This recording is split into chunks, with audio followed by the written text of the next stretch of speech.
Right. Indrakeeladri Durga Malleswara దేవస్థానంలో మార్చి 6 నుంచి 8 వరకు జరగబోతున్న మహా కుంభాభిషేకం ఘనంగా నిర్వహించబోతున్నట్లు విజయవాడ ఎంపీ కేశినేని శివనాథ్ వెల్లడించారు. మహా కుంభాభిషేకం ఏర్పాట్లపై జిల్లా కలెక్టర్ లక్ష్మీషా, నగర సిపి రాజశేఖర్ బాబు, ఆలయ చైర్మన్ గాంధీ, ఈవో సీనా నాయక్తో కలిసి ఎంపీ కేశినేని సమీక్ష నిర్వహించారు. ఈ కుంభాభిషేకంలో సీఎం చంద్రబాబు, ఉప ముఖ్యమంత్రి పవన్ కళ్యాణ్ పాల్గొనబోతున్నారని అన్నారు. ప్రతి 12 ఏళ్లకు ఒకసారి మహా కుంభాభిషేకం నిర్వహిస్తామని, గత కుంభాభిషేకం 2012 ఫిబ్రవరి 1న జరిగినట్లు పండితులు తెలిపారు.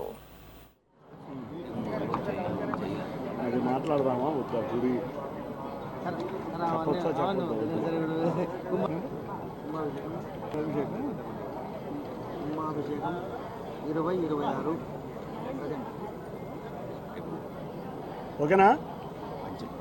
ఓకే అందరికీ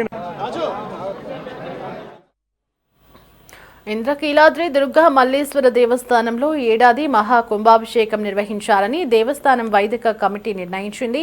మహా కుంభాభిషేకం నిర్వహణపై కంచి కామకోటి పీఠం నుంచి అనుమతి వచ్చింది. మార్చి 6 నుంచి 8వ తేదీ వరకు 3 రోజులు ఈ కార్యక్రమాలు జరుగుతాయి. మహా కుంభాభిషేక కార్యక్రమం కంచి పీఠాధిపతి వారసులు విజయేంద్ర సరస్వతి స్వామి చేతుల మీదుగా జరగబోతోంది. ప్రధాన కార్యక్రమం మార్చి 6వ తేదీ ఉదయం ప్రారంభమవుతుంది. ఇక సామాన్య భక్తులకు పెద్దపీట వేస్తూ ఎక్కడా రాజీ లేకుండా ఏర్పాట్లు చేస్తున్నట్లు అధికారులు వెల్లడించారు. అందరికీ నమస్కారం. 12 సంవత్సరాలకి ఒకసారి వచ్చే మహాకుంభాభిషేకం కార్యక్రమానికి జిల్లా యంత్రాంగం సంసిద్ధంగా ఉంది. ఎన్టీఆర్ జిల్లా టీమ్ ఎన్టీఆర్ స్పిరిట్తోనే ఏ కార్యక్రమమైనా మనం ముందుకు తీసుకెళ్తున్నాము. ఇప్పుడే గౌరవ ఎంపీ గారు, సిపి గారు చెప్పినట్టు, అలాగే గౌరవ చైర్పర్సన్ గారు, అలాగే టెంపుల్ ఈవో గారు, ఇతర అధికారులందరూ సమన్వయంతో, అలాగే టెంపుల్ ఎండోమెంట్ మినిస్టర్ గారు, అలాగే గౌరవ ముఖ్యమంత్రి వర్లు, ఉప ముఖ్యమంత్రి వర్లు ఎప్పటికప్పుడు ఈ టెంపుల్ పనితీరు, అలాగే ఈ సెలబ్రేషన్స్ ఎలా జరుగుతున్నాయి దీని గురించి మనకు ఎప్పటికప్పుడు దిశానిర్దేశాలు చేస్తున్నారు. వాళ్ళ దిశానిర్దేశాల మేరకు ఈసారి కూడా వచ్చే ఈ మహాకుంభాభిషేకం ఏదైతే ఉందో దీన్ని ఎక్కడ ఇబ్బంది లేకుండా సామాన్య భక్తులకు పెద్దపీట మనం ఎప్పుడు అనుకుంటున్నాము అదే ప్రకారంగా వచ్చే భక్తులకి ఏ మాత్రం అసౌకర్యం కలగకుండా అట్ ద సేమ్ టైం టెంపుల్లో జరగాల్సిన ఈ మహాకుంభాభిషేకం ఏదైతే ఉందో దానికి రిక్వైర్డ్ స్టాండర్డ్గా ఎక్కడ కాంప్రమైజ్ అవ్వకుండా చేయడానికి అన్ని ఏర్పాట్లు చేయడం జరుగుతుంది. వచ్చే భక్తులకి నా విన్నపం ఒకటే, మీరు ఎంత భక్తిభావంతో వస్తారో సో అంతే పవిత్రంగా ఈ కార్యక్రమాన్ని ఇక్కడ నిర్వహించడం జరుగుతుంది. సో దాంట్లో మీరు పాల్గొని ఖచ్చితంగా మీరు ఆ సంతృప్తితో అమ్మవారిని దర్శించుకొని వెనక్కి వెళ్ళొచ్చు. వస్తున్నప్పుడు మీకు కావాల్సిన సౌకర్యాల గురించి, మీకు క్యూ లైన్ అయితేనేంటి, ఇక్కడ ఉన్న పార్కింగ్ ఫెసిలిటీస్ అయితేనేంటి, లేదా పిల్లలకి అలాగే వృద్ధులకి కావాల్సిన ఫెసిలిటీ అయితేనేంటి, ఇవన్నీ చాలా చక్కగా ఏర్పాటు చేయడం జరుగుతుంది. ఎక్కడ కూడా కాంప్రమైజ్ లేకుండా చేస్తాము. 12వ సంవత్సరంలో ఫిబ్రవరి 1 నుంచి 3వ తారీఖు వరకున ఈ కుంభాభిషేకం జరిగింది. సో అప్పుడు ఎలాగ జరిగింది అనేది వాస్తవానికి 14 సంవత్సరాల క్రితము జరిగిన ఈ కుంభాభిషేకము ఎలా జరిగింది, సో దాని విధి విధానాలు ఏంటి, సో భక్తులు ఎలాగ వస్తారు, ఇవన్నీ కూడా అంచనా వేయాల్సిన అవసరం ఉంది. ముఖ్యంగా ఈ మధ్యన మీరు ట్రెండ్స్ చూస్తే సంవత్సరం కూడా అమ్మవారి దర్శనానికి వచ్చే భక్తుల సంఖ్య భారీగా పెరుగుతూ ఉంది. లాస్ట్ ఇయర్ మీకు అందరూ తెలుసు, మూలా నక్షత్రం రోజున 1,30,000 మంది వస్తే ఈసారి 2,05,000 మంది భక్తులు రావడం జరిగింది.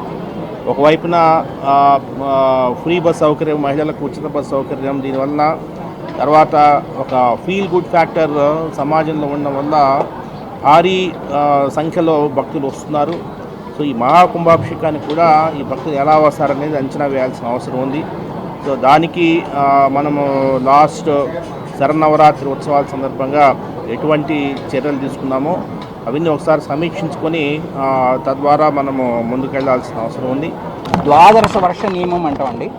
అంటే 12 ఏళ్ళకు ఒకసారి పెద్ద దేవాలయాలు అన్నీ పాటించేవి, క్రమంగా అన్నీ పాటించే దేవాలయాలకి మళ్ళీ ఆ శక్తి పునః పెంచడానికి కానీ, ఈ 12 ఏళ్లలో ఏమైనా చిన్న పొరపాట్లు, సెకండ్లో మన ముహూర్తం మొదలు పెట్టబోవడం లాంటివి ఏమైనా ఉన్నా కూడా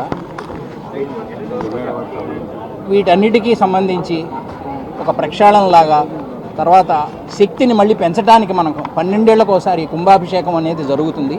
ఈ పైన అమ్మవారి శిఖరానికి మనం పీఠాధిపతి వారు స్వయంగా వస్తున్నారు, వారి చేతులతోటే అది ప్రతిష్ఠితం జరిగింది. దాన్ని ఇప్పుడు మళ్ళీ మనం ప్రక్షాళన చేస్తున్నాం అన్నమాట. ఇది ఒక 3 రోజుల కార్యక్రమం అండి.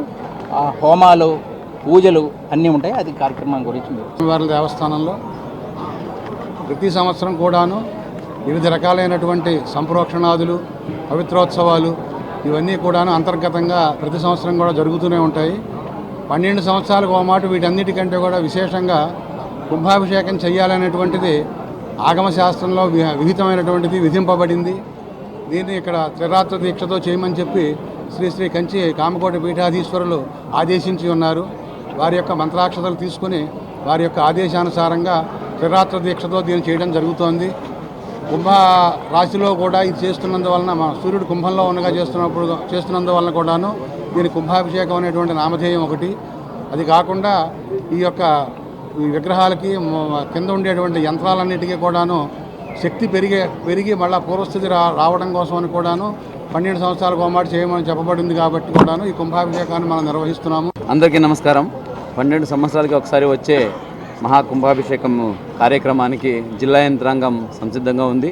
ఎన్టీఆర్ జిల్లా ఇంద్రకీలాద్రి మీద జిల్లా అధికార యంత్రాంగం, దుర్గగుడి బోర్డు, అంతేకాకుండా దుర్గగుడి ఈవో అధికారులు అందరం కలిసి అమ్మవారిని దర్శించుకుని 6వ తారీఖు, 7వ తారీఖు, 8వ తారీఖు ఈ 3 రోజుల్లో ప్రతి 12 సంవత్సరాలకి అమ్మవారికి పూర్ణ కుంభాభిషేకం జరుగుతుంది.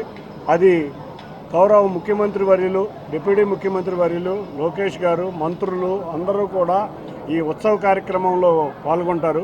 ఈ ఉత్సవ కార్యక్రమానికి ఏర్పాట్లు ఏ విధంగా చేయాలనేది అందరం కూడా కూర్చుని ఆలోచించి ఈ ఉత్సవం ప్రతి 12 సంవత్సరాలకి వస్తుంది కాబట్టి ఎంతోమంది భక్తులు, లక్షలాది మంది భక్తులు దర్శించుకోవడానికి వస్తారు. గత 12 సంవత్సరాల క్రితం పెద్దలు కంచికామ కోటి పీఠాధిపతి జయేంద్ర సరస్వతి గారి చేతుల మీదుగా జరిగిన ఈ ఉత్సవం మళ్ళీ ఆయన వారసులైన విజయేంద్ర సరస్వతి గారి చేతుల మీదుగా 6వ తారీఖు ఉదయం 8 గంటలకి హోమం ద్వారా ప్రారంభం కాబోతుంది. కాబట్టి అందరూ కూడా చక్కటి భక్తి శ్రద్ధలతో ఈ కార్యక్రమాన్ని పూర్తి చేయాలని మేమందరం కూడా తలంచి ఇక్కడ ఏ విధమైన ఏర్పాట్లు చేయాలో ఆ విధంగా ఏర్పాట్లు చేయబోతున్నాం. క్రౌడ్ మేనేజ్మెంట్ కాడి నుంచి ఏది కూడా చిన్న ఇబ్బంది లేకుండా బ్రహ్మాండంగా నిర్వర్తించారు. మనం చూస్తే పోలీసు వారు మంచి పోలీస్ కంట్రోల్ రూమ్ ఏర్పాటు చేసి దేశంలో ఎక్కడా లేని విధంగా ప్రతి నిమిషం కలెక్టర్ గారు కానీ